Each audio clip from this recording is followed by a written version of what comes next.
Hello buddies, welcome back to our channel beginner buddies. ఈ రోజు మన వీడియోలో క్యాబేజ్ 65 ని పర్ఫెక్ట్ గా క్యాటరింగ్ స్టైల్లో టేస్టీగా ఎలా ప్రిపేర్ చేసుకోవాలో చూపించబోతున్నాను. ఈ రెసిపీ మనకి లంచ్ టైంలో సైడ్ డిష్ గా చాలా బాగుంటుందండి. పప్పు, రసం, సాంబార్ లాంటివి చేసుకున్నప్పుడు పర్ఫెక్ట్ కాంబినేషన్ అన్నమాట. అలాగే ఈవినింగ్ స్నాక్స్ టైంలో తినడానికి కూడా చాలా బాగుంటుంది. సో మరి లేట్ చేయకుండా మన ఈ సూపర్ టేస్టీ క్యాబేజ్ 65 ని ఎలా ప్రిపేర్ చేసుకోవాలో పర్ఫెక్ట్ టిప్స్తో చూసేద్దాం రండి.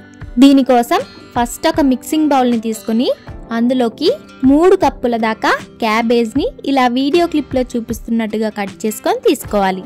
నేను ఇక్కడ ఒక మీడియం సైజ్ క్యాబేజ్లో హాఫ్ పార్ట్ని కట్ చేసుకుంటే ఒక 3 కప్పుల దాకా వచ్చింది. ఇప్పుడు ఇందులోకి మన రుచికి సరిపడా సాల్ట్, 1/2 టీ స్పూన్ పసుపు, 1/2 టేబుల్ స్పూన్ దాకా కారం, 1/2 టీ స్పూన్ ధనియాల పొడి, 1/2 టీ స్పూన్ గరం మసాలా, 1 టీ స్పూన్ అల్లం వెల్లుల్లి పేస్ట్, అలాగే ఒక చెక్క నిమ్మరసాన్ని కూడా వేసేసుకొని ఫస్ట్ ఈ మసాలాలు, అల్లం వెల్లుల్లి పేస్ట్, నిమ్మరసం అంతా కూడా క్యాబేజ్కి బాగా పట్టేటట్టుగా మిక్స్ చేసేసుకోవాలి. ఇలా మనం మిక్స్ చేస్తూ ఉన్నప్పుడే ఈ క్యాబేజ్లో ఉండే వాటర్ అనేది కొంచెం కొంచెంగా రిలీజ్ అవుతూ ఉంటుందన్నమాట. ఈ స్టేజ్లో 2 టేబుల్ స్పూన్ల దాకా మైదా, 2 టేబుల్ స్పూన్ల దాకా కార్న్ ఫ్లోర్, అలాగే 2 టేబుల్ స్పూన్ల దాకా బియ్యం పిండిని కూడా వేసేసుకొని వీడియో క్లిప్లో చూపిస్తున్నట్టుగా ఇలా కొంచెం గట్టిగా ప్రెస్ చేస్తూ మిక్స్ చేసుకోవాలి. ఇందులోకి మనం ఎక్స్ట్రాగా వాటర్ని కూడా యాడ్ చేయక్కర్లేదండి. ఇలా కొంచెం గట్టిగా ప్రెస్ చేస్తూ మిక్స్ చేసుకుంటే బైండింగ్ అనేది పర్ఫెక్ట్గా వచ్చేస్తుంది అనమాట. ఇలా బైండింగ్ అనేది థిక్ కన్సిస్టెన్సీలో వచ్చేంత వరకు మిక్స్ చేసేసుకొని వెంటనే డీప్ ఫ్రైకి సరిపడా ఆయిల్ని హీట్ చేసుకొని పకోడీలాగా కొంచెం కొంచెంగా ఆయిల్లోకి డ్రాప్ చేసుకోవాలి. ఆయిల్ బాగా హీట్ అయిన తర్వాత మాత్రమే వీటిని ఫ్రై చేసుకోవాలండి.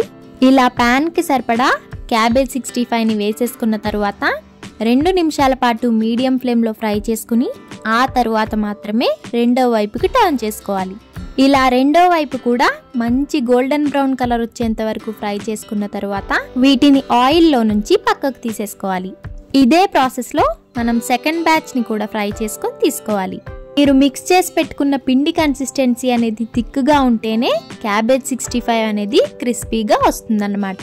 ఒకవేళ మీకు పల్చగా అయింది అనిపిస్తే మైదాతో కానీ, కార్న్ఫ్లోర్తో కానీ లేదా శనగపిండితో కానీ కన్సిస్టెన్సీని అడ్జస్ట్ చేసుకోవచ్చు. ఇదే ఆయిల్లో కొన్ని పచ్చిమిర్చిని ఇలా సన్నగా పొడుగ్గా చీల్చుకుని ఫ్రై చేసుకోవాలి. అలాగే కొంచెం కరివేపాకును కూడా ఫ్రై చేసుకుని తీసుకుంటే ఈ క్యాబేజ్ 65కి మంచి ఫ్లేవర్ అనేది వస్తుందన్నమాట.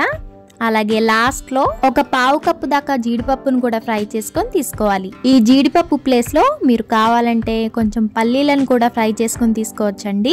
మీకు నచ్చితే పల్లీలు అలాగే జీడిపప్పు రెండింటిని కూడా వేసుకోవచ్చు.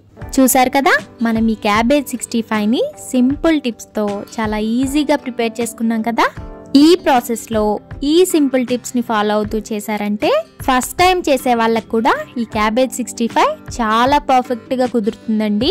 సో డెఫినెట్గా ట్రై చేసి టేస్ట్ చేయండి. ట్రై చేసిన తర్వాత మీకు ఎలా వచ్చింది అనేది మీ వాల్యుబుల్ ఫీడ్బ్యాక్ని నాతో డెఫినెట్గా షేర్ చేసుకోండి. వీడియో నచ్చితే లైక్ చేయండి, మీ ఫ్రెండ్స్ అండ్ రిలేటివ్స్కి షేర్ చేయండి. అలాగే మరిన్ని simple, quick and tasty recipes కోసం మన బిగినర్ బడ్డీస్ ఛానల్ని సబ్స్క్రైబ్ చేసుకుని పక్కనే ఉన్న బెల్ ఐకాన్ని క్లిక్ చేయడం మాత్రం అస్సలు మర్చిపోకండి. Thanks for watching. By by.